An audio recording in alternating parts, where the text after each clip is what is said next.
Selamat datang di Kisah Mencekam, tempat di mana setiap cerita datang untuk memukau keberanianmu.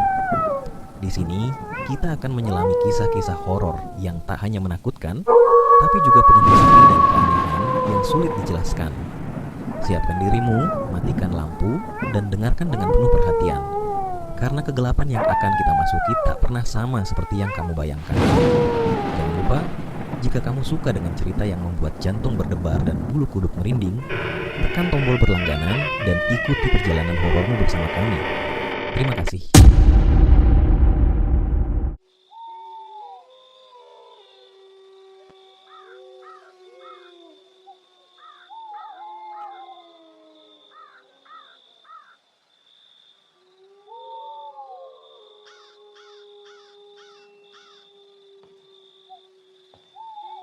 Malam yang sunyi, angin berdesir pelan menyapu dedaunan kering di pemakaman tua. Bulan pucat menggantung di langit, memandikan bumi dengan cahaya redup yang dingin.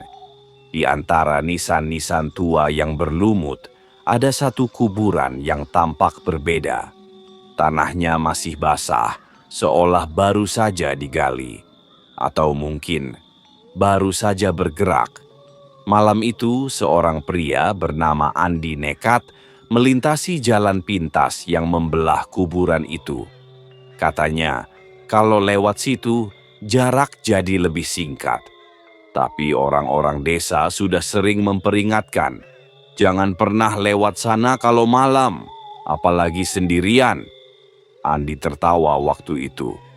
Cuma cerita buat nakut-nakutin orang penakut, pikirnya. Tapi siapa sangka, malam itu berbeda. Saat melangkah melewati kuburan itu, Andi mulai merasakan sesuatu yang aneh. Angin terasa lebih dingin, udara mendadak berat. Lalu, dia mendengar suara kres, kres, seperti ada yang menggesek-gesek tanah basah. Dia berhenti, sunyi, tapi tiba-tiba kres. Suara itu makin dekat dari belakangnya. Dengan pelan, Andi menoleh. Di bawah sinar bulan yang redup, dia melihatnya. Sosok putih berdiri kaku di antara nisan. Matanya kosong, membelalak, seolah menatap langsung ke dalam jiwa Andi.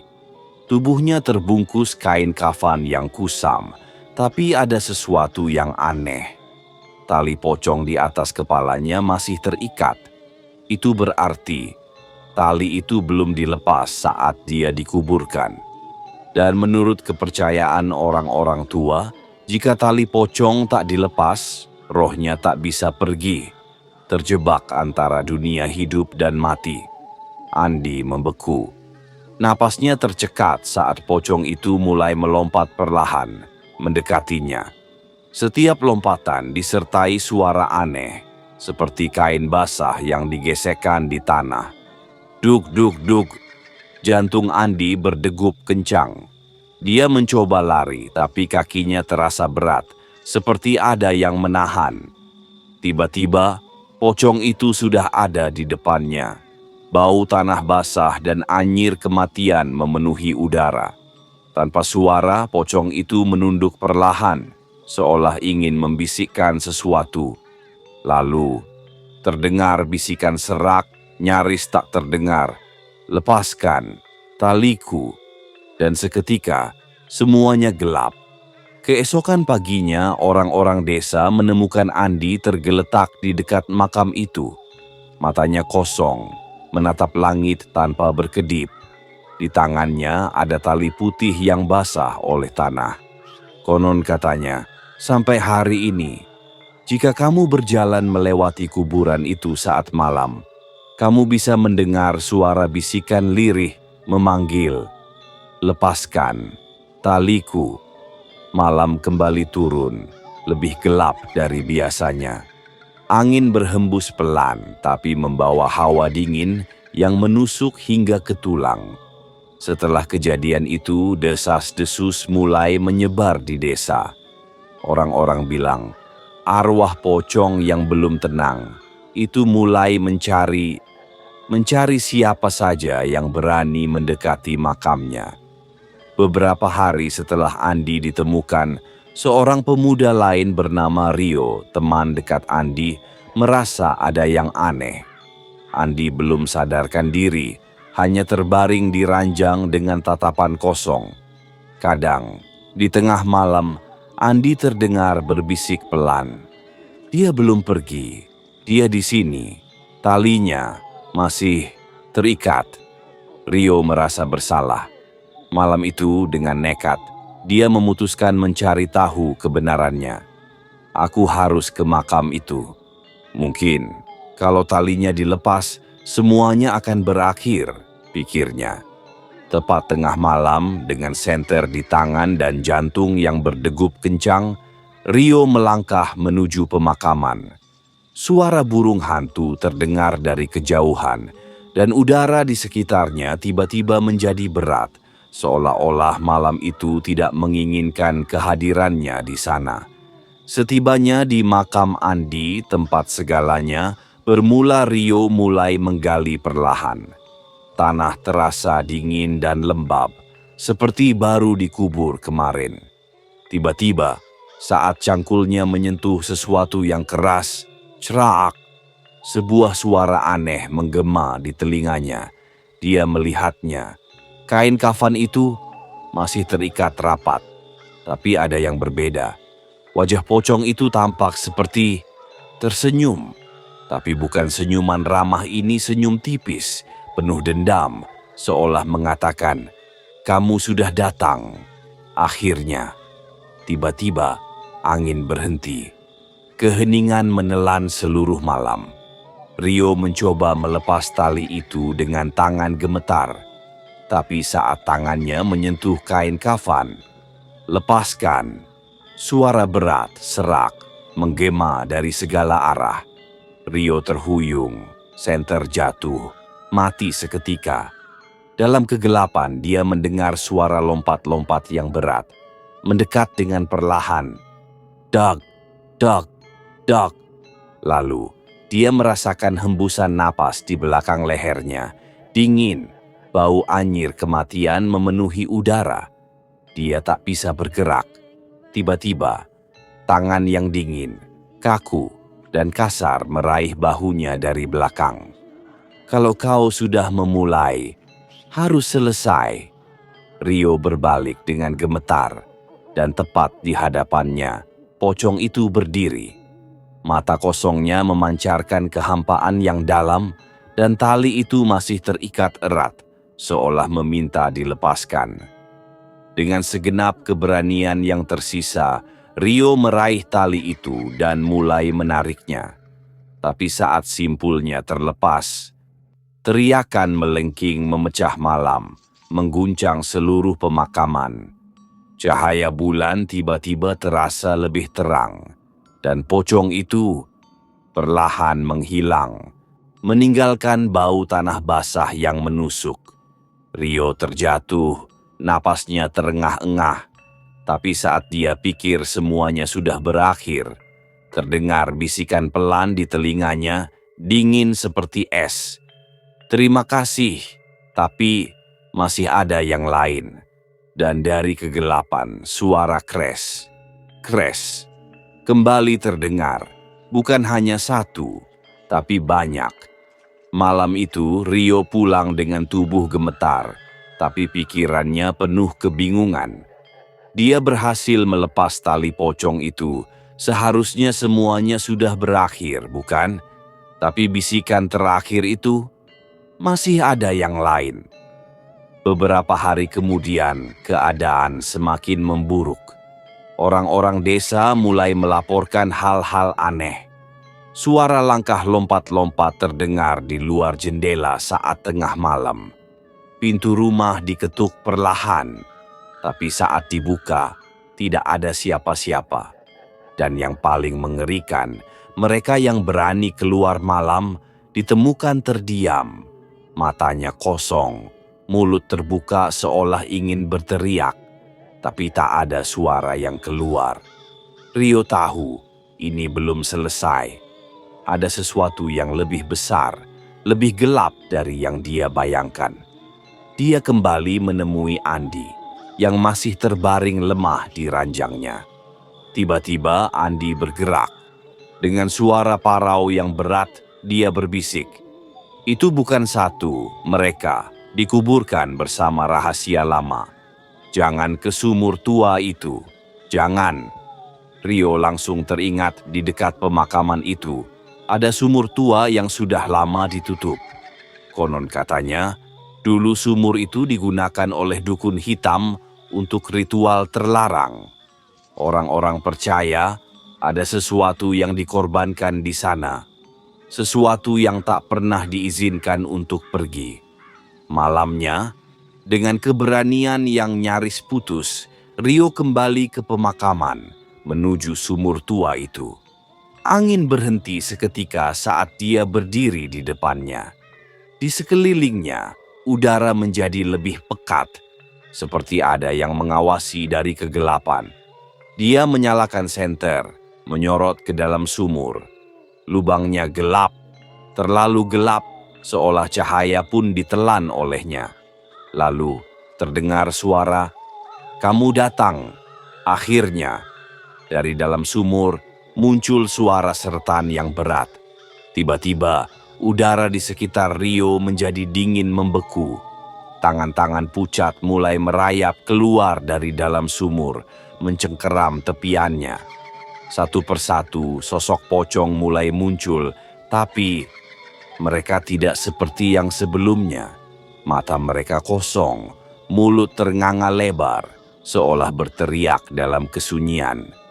Di dahi mereka ada bekas hitam seperti terbakar tanda dari ritual terkutuk yang gagal. Rio mundur perlahan, tapi tiba-tiba, "Kamu membuka jalan, Rio." Suara itu bukan hanya terdengar di telinganya, ia berbicara langsung di dalam kepalanya. Mereka tak ingin hanya dilepaskan, mereka ingin balas dendam. Sosok bayangan besar muncul di belakang para pocong, lebih tinggi, lebih mengerikan. Wajahnya tidak jelas, hanya seonggok kegelapan dengan mata merah membara. Rio mencoba lari, tapi tanah di bawahnya mulai retak, membuka celah hitam yang seolah ingin menelannya hidup-hidup. Di sekelilingnya, bisikan semakin keras, tawa menyeramkan menggema di malam yang dingin. Dan saat Rio jatuh ke tanah, sosok gelap itu mendekat, berbisik dengan suara yang berat dan dingin. "Kamu pikir ini tentang pocong itu? Bukan. Ini tentang apa yang pernah dikuburkan dan tidak pernah seharusnya dibangunkan." Malam itu, Rio menghilang. Dan sejak saat itu di desa itu, setiap tengah malam, dari sumur tua yang terlupakan, terdengar bisikan lirih memanggil, "Buka jalan, buka jalan." Dan mereka yang mendengarnya tidak pernah kembali. Seminggu telah berlalu sejak Rio menghilang. Desa itu tak lagi sama, malam-malam dipenuhi ketakutan. Udara semakin berat dan kegelapan terasa lebih pekat dari biasanya. Orang-orang mulai mengunci diri sejak senja tiba, takut mendengar bisikan dari luar jendela atau melihat bayangan melompat perlahan di kejauhan. Tapi Lina, adik Rio, tidak bisa tinggal diam. Dia tahu kakaknya bukan orang yang mudah menyerah, dan entah bagaimana dia merasa Rio masih hidup, atau setidaknya sesuatu dari dirinya masih berusaha kembali. Suatu malam, Lina bermimpi. Dalam mimpinya, dia melihat Rio berdiri di tepi sumur tua. Tubuhnya gemetar, wajahnya dipenuhi ketakutan. Tapi yang paling menyeramkan, di belakangnya, sosok bayangan gelap itu berdiri, tinggi, menatap Lina dengan mata merah yang menyala seperti bara. "Lina, jangan datang, jangan, mereka menunggumu." Lina terbangun dengan napas terengah-engah, keringat dingin membasahi tubuhnya. Tapi ada yang aneh di tangannya, tergenggam sebuah tali putih kecil, seperti potongan dari tali pocong. Itu bukan mimpi biasa, itu adalah panggilan. Dengan tekad membara, Lina memutuskan pergi ke sumur tua malam itu juga. Hening malam terasa menusuk dan udara di sekitar sumur terasa membeku, seolah waktu berhenti. Dia membawa seutas tali yang diambil dari mimpi itu, berharap entah bagaimana itu bisa membantu. Saat dia mendekat, angin berhenti. Tidak ada suara, hanya kesunyian pekat. Tapi tiba-tiba, Lina. Suara serak itu terdengar pelan, berasal dari dalam sumur. Rio. Dengan tangan gemetar, Lina menyorotkan senter ke dalam. Apa yang dilihatnya membuat darahnya membeku di dasar sumur. Rio terlihat terjebak, wajahnya pucat, matanya kosong. Tapi ada yang aneh, bayangan hitam menggantung di belakangnya, mengendalikan tubuhnya seperti boneka. Tiba-tiba, dari dasar sumur terdengar suara lain, lebih dalam, lebih jahat. Kamu datang. Akhirnya pengorbanan yang sempurna. Tangan-tangan pucat mulai merayap keluar dari lubang sumur, mencoba meraih Lina. Dia mundur, tapi di saat yang sama, Rio berbisik lemah. Lina, lepaskan mereka, atau mereka akan mengambilmu juga. Lina paham ini bukan tentang mengalahkan kegelapan. Ini tentang membebaskan arwah-arwah yang terperangkap oleh kutukan lama. Dengan keberanian yang tersisa, dia melemparkan potongan tali pocong ke dalam sumur sambil berteriak, "Aku membebaskan kalian, pergilah dalam damai." Cahaya aneh tiba-tiba menyembur keluar dari sumur, menerangi kegelapan malam. Teriakan mengerikan menggema, disertai suara pecahnya sesuatu yang tua dan terkutuk. Semua menjadi hening. Lina jatuh pingsan. Saat terbangun, fajar mulai menyingsing. Di sekitarnya, pemakaman itu terasa tenang untuk pertama kalinya dalam waktu yang lama. Tapi Rio tidak pernah ditemukan. Namun, setiap malam bulan purnama, jika kamu mendekati sumur tua itu, konon katanya, kamu masih bisa mendengar bisikan lemah.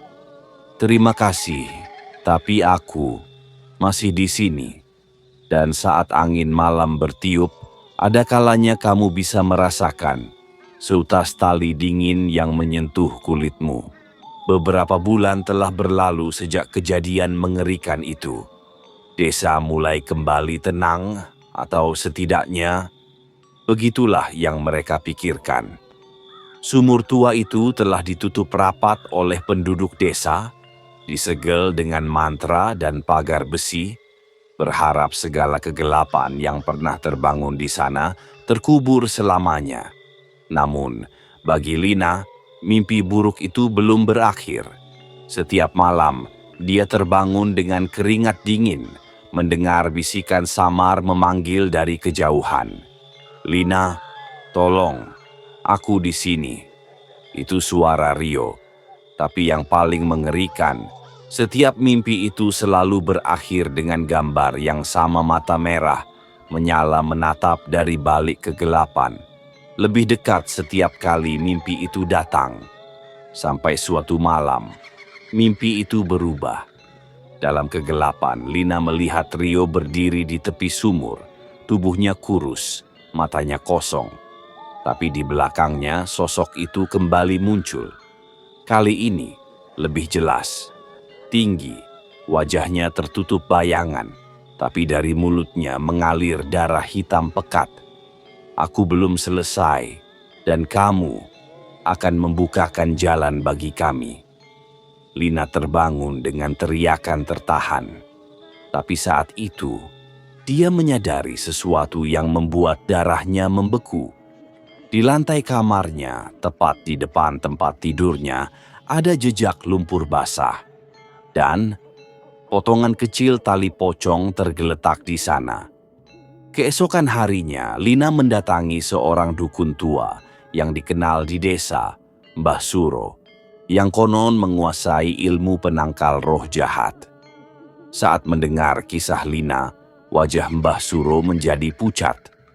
Ini bukan hanya tentang Rio. Ada sesuatu yang lebih gelap, lebih kuno dari yang bisa kamu bayangkan. Kau telah membebaskan arwah yang terperangkap, tapi di saat yang sama, kau membangunkan sesuatu yang seharusnya tetap tidur, gumamnya. Mbah Suro menjelaskan bahwa di dalam sumur itu bukan hanya arwah biasa yang terjebak. Dulu, pada zaman penjajahan, sumur itu dipakai untuk ritual pengorbanan hitam mereka yang dikutuk mati di sana terikat oleh dendam yang tak pernah terpuaskan. Kalau ingin menyelamatkan Rio dan dirimu sendiri, kau harus kembali ke sumur itu sebelum bulan purnama berikutnya. Jika tidak, mereka akan mengambil lebih dari sekadar mimpi. Mereka akan mengambil jiwamu. Malam purnama pun tiba. Lina kembali ke sumur tua ditemani Mbah Suro yang mempersiapkan ritual pemanggilan. Angin malam terasa lebih dingin, seolah ada yang mengawasi dari balik kegelapan. Mereka mulai membaca mantra. Di tengah-tengah doa itu, tanah mulai bergetar dan suara kres terdengar dari dalam sumur. Tiba-tiba dari dalam lubang gelap itu muncul tangan-tangan putih pucat yang mulai merayap keluar. Tapi kali ini bukan hanya pocong yang muncul. Sosok bayangan besar itu melayang dari sumur lebih jelas dari sebelumnya. Matanya membara merah, mulutnya menganga lebar hingga tak wajar, mengeluarkan suara parau yang memecah malam. Kau membangunkanku, Lina. Kini aku akan menagih harga yang layak. Lina hampir kehilangan harapan sampai dia mendengar bisikan lemah di telinganya. Lepaskan aku, Lina. Aku masih di sini. Kau tahu harus bagaimana. Lina sadar tali pocong yang selama ini muncul di mimpinya. Itu bukan kutukan, tapi kunci. Dengan tangan gemetar, dia mengangkat potongan tali itu, lalu melemparkannya ke arah Rio yang terjebak di kegelapan sumur. Cahaya putih terang meledak, memenuhi seluruh area pemakaman. Suara jeritan mengerikan bergema, lalu semua menjadi sunyi. Pagi menjelang. Lina terbangun di tepi sumur. Tubuhnya lelah, tapi hatinya entah bagaimana terasa ringan. Dan di kejauhan berdiri sosok yang sangat dikenalnya Rio. Pucat, lelah, tapi hidup. Namun saat mereka berdua meninggalkan pemakaman itu, tak ada yang menyadari. Dari celah kecil di penutup sumur, mata merah itu kembali menyala. Dan dari kejauhan, angin malam berbisik pelan. Aku belum selesai.